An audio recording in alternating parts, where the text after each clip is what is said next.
महाराष्ट्र नवनिर्माण सेना के प्रमुख राज ठाकरे ने मराठा आरक्षण पर बड़ी बात कही। उन्होंने कहा कि उप मुख्यमंत्री एकनाथ शिंदे से पूछा जाना चाहिए कि मराठा आरक्षण का मुद्दा सुलझाया जाने के बावजूद ऐसा फिर से क्यों हुआ।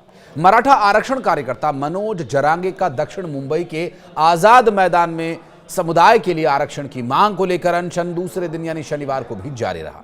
नमस्कार, मैं हूं आशीष त्रिपाठी आपके साथ। मुंबई में चल रहे मराठा आरक्षण आंदोलन का तीसरा दिन है और अन्न पानी और बारिश की परवाह किए बिना समुदाय के लाखों लोग मुंबई में आरक्षण के मुद्दे पर आंदोलन कर रहे हैं। यहां मनोज जरांगे पाटिल का आंदोलन जारी है, तो वहीं शनिवार रात मुख्यमंत्री देवेंद्र फडणवीस की उपस्थिति में एक बैठक हुई और इसलिए 31 अगस्त 2025 को मराठा आरक्षण के मुद्दे पर समाधान निकलेगा या नहीं निकलेगा, इस पर पूरे राज्य की निगाहें, पूरे देश की निगाहें टिकी हुई हैं।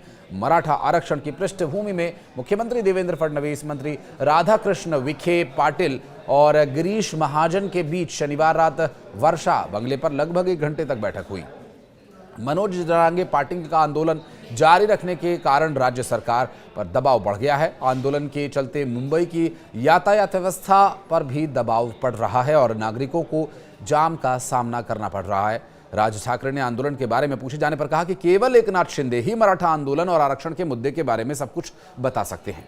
अगर आप जानना चाहते हैं कि मनोज जरांगे क्यों वापस आए हैं तो एकनाथ शिंदे से पूछे। पिछली बार जब वे मुख्यमंत्री के रूप में नवी मुंबई गए थे तो उन्होंने इस मुद्दे को सुलझा लिया था। ये मुद्दा फिर से क्यों उठा? इन सभी सवालों के जवाब केवल शिंदे ही दे सकते हैं, ये कहना है राज ठाकरे का। इस बीच 32 वर्षीय एक आंदोलनकारी की शनिवार को दिल का दौरा पड़ने की वजह से मौत हो गई। ओबीसी कोटे में मराठा आरक्षण की मांग को लेकर मनोज जरांगे मुंबई के आजाद मैदान अनशन पर बैठे हुए हैं और इस बीच महाराष्ट्र के मुख्यमंत्री देवेंद्र फडणवीस ने इसे लेकर जो प्रतिक्रिया दी है, उन्होंने कहा कि सरकार संवैधानिक ढांचे के अंदर मराठा आरक्षण के मुद्दे को समाधान करने के लिए प्रयास कर रही है और उन्होंने कहा कि पिछले साल मराठा समुदाय जो सामाजिक रूप से, आर्थिक रूप से पिछड़ा वर्ग श्रेणी के तहत जो 10% आरक्षण दिया गया था उसे लागू कर दिया गया। सीएम ने यह भी कहा कि मराठा समुदाय को शिक्षा और रोजगार प्रदान करने के लिए सबसे अधिक फैसले 2014 से 25 के बीच लिए गए और इसके पहले शुक्रवार को भी सीएम देवेंद्र फडणवीस ने कहा था कि इस मुद्दे पर कैबिनेट सब कमेटी उनकी मांगों पर चर्चा कर रही है और संवैधानिक ढांचे के भीतर समाधान ढूंढेगी।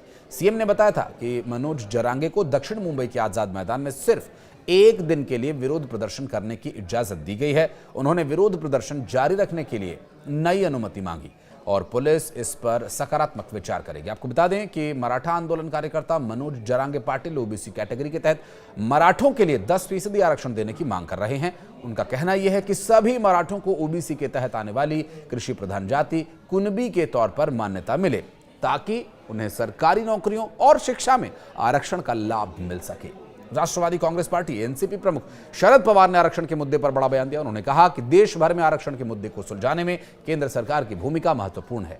सरकार को संसद के जरिए संविधान में संशोधन कर आरक्षण पर फैसला लेना चाहिए। एनसीपी एसपी के प्रमुख शरद पवार ने एक कार्यक्रम में कहा कि आरक्षण के मुद्दे को राष्ट्रीय स्तर पर उचित समय पर संविधान में संशोधन करके सुलझाना चाहिए। उन्होंने कहा कि आरक्षण के मुद्दे पर समाज में दरार पैदा हो रही है, जिससे समाज में कटुता पैदा हो रही है।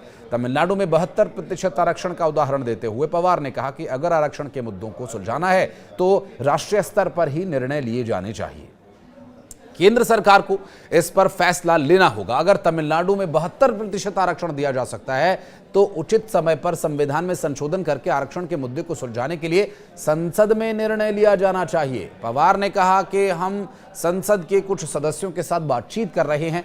पार्टी सांसद नीलेश लंक और कुछ अन्य सहयोगियों ने भी बैठक की और अगर हम देश और अन्य राज्यों को इस बारे में समझा दें तो ये मुद्दा सिर्फ महाराष्ट्र का नहीं रह जाएगा, बल्कि हर राज्य में, हर जगह छोटे बड़े जो लोग हैं, कितना समूह भी हो, इसलिए हम संविधान में संशोधन का रुख अपनाएं तो आरक्षण का मुद्दा भी हल हो सकता है। शरद पवार की ये प्रतिक्रिया ऐसे समय में आई है जब महाराष्ट्र में मराठा आरक्षण को लेकर आंदोलन चल रहा है और कार्यकर्ताओं के साथ मनोज जरांगे मुंबई के आजाद मैदान पर अनिश्चितकालीन अनशन पर बैठे हुए हैं, जिसका तीसरा दिन शुरू हो चुका है। इससे पहले जरांगे पाटिल ने महाराष्ट्र सरकार पर निशाना साधते हुए मराठा आरक्षण को लेकर राजनीति करने का आरोप लगाया। जरांगे ने कहा कि मुख्यमंत्री के लिए यह जरूरी है कि वे हमारी सभी मांगों को पूरा करें। शनिवार को भूख हड़ताल का दूसरा दिन है और हम सरकार से अनुरोध करते हैं कि मराठा समुदाय की मांगों को पूरा किया जाए।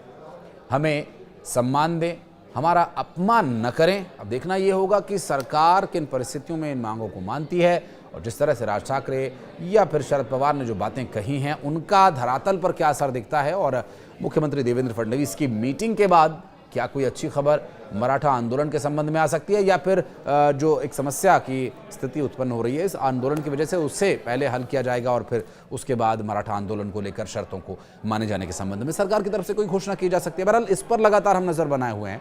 इस आंदोलन और वर्तमान परिस्थितियों को लेकर यदि आप कुछ कहना चाहते हैं तो कमेंट बॉक्स में अपनी उपस्थिति दर्ज कराएं।